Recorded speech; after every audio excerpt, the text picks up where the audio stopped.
enfold the world in its mysterious embrace.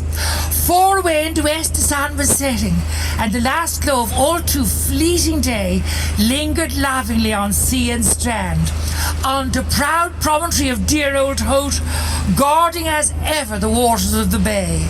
On the weed-grown rocks along Sandymount shore, and last but not least, on the quiet church, whence there streamed forth at times upon the stillness the voice of prayer to her who is in her pure radiance a beacon ever to the storm-tossed heart of man, Mary, star of the sea.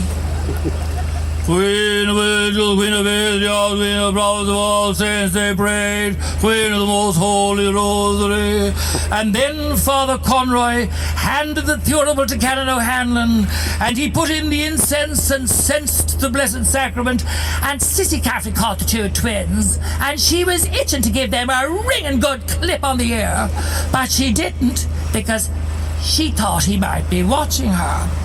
But she never made a bigger mistake in all her life, because Gertie could see without looking up that he never took his eyes off of her.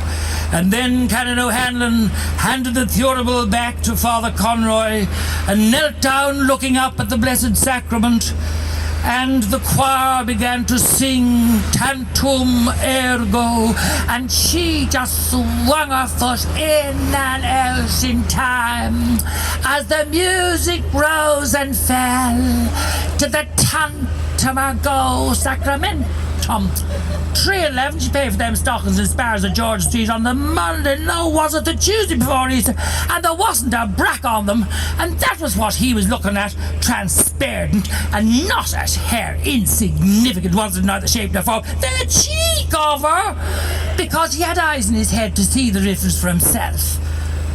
And Jackie Caffrey shouted, "Look, there was another!" And she leaned back on account, and the garters were blue to match on account of the transparent, and they all saw it and shouted, "Look, look!" And there it was, and she leaned back ever so far to see the fireworks, and something queer was flying about through the air, a soft thing to and fro dark. And she saw a long Roman candle going up over the trees, up, and in the tense hush, they were all breathless with excitement as it went higher and higher, and she had to lean back more and more.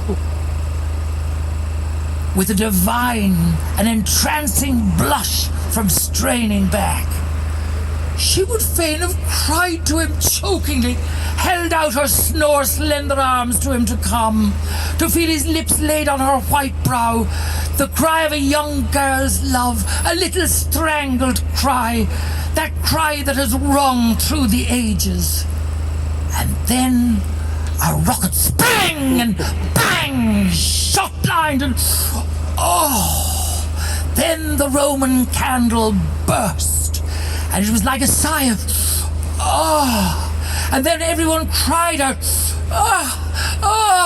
in raptures, and it gushed out of it a stream of rain gold hair threads, and they shed, and they were all greeny dewy stars falling with golden, oh so lively, oh so soft, sweet, soft. Well, I think, ladies and gentlemen, that shows what Joyce can do, and it contradicts the idea that he was a pornographer. There's nothing pornographic in that, you know. I have to say, I've performed that, I don't know, hundreds of times on stages from South America to Australia to China, and I never felt the slightest twitch in the old giblets. So there's either nothing wrong with James Joyce or there's something wrong with me. So I wish you a very, very happy Bloomsday. It's lovely to be back here.